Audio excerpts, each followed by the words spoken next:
Welcome to Daily SA News. Here's the latest update from around South Africa. Our first story today comes from Cape Town. General Mkhwanazi. Someone needs to explain how Thabo Bester escaped from prison. As SM3 in the NSM3 in the annexures, the statement of the 6th of July. You kept on mentioning correctional services, but as time goes, you don't go deeper as it relates to who are these officials within correctional services and what is their link and their role in aiding the operations of the crime syndicate. Honorable members, as part of the investigation, without putting people's names, I made an example of, and which is a public knowledge that you all know about. The Minister of Correctional Service, the National Commission of Correctional Service, they always conduct raids at correctional facilities. And when they do those raids, they always come up with illicit goods that are not supposed to be in there.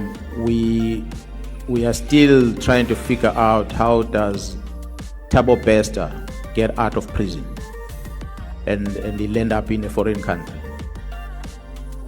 This is a typical example of how bad the system is within the correctional service. We've got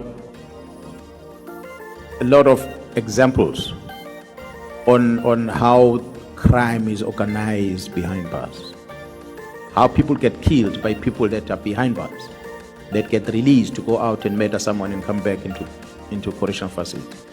So what we cited as an example when we made our presentation is that Ye is one of the big fives, Mr. Nhlanhla, is arrested and is detained at the maximum prison of our country, in Pretoria, Kosimampo, but is caught with a cell phone inside that facility.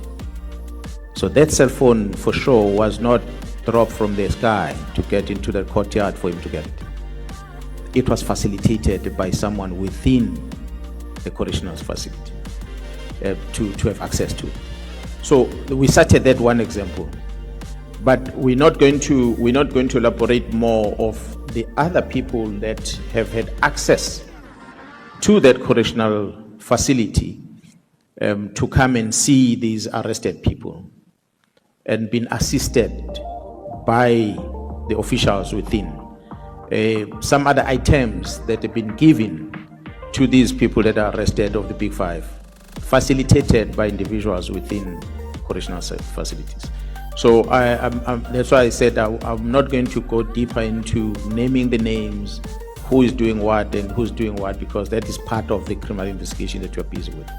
I just highlighted some of the examples in there. But as I was talking about this investigation, I was confining myself in Gauteng. But it's a problem across the country. South Africans will tell you that. Across the board, you have that problem. As the human rights allow for people that are in custody to have visiting rights, amongst others, the same human rights then allows illegal activities to happen, because then there's exchange of monies and the likes that are happening, while people are supposed to be taken away from society. Thanks for watching.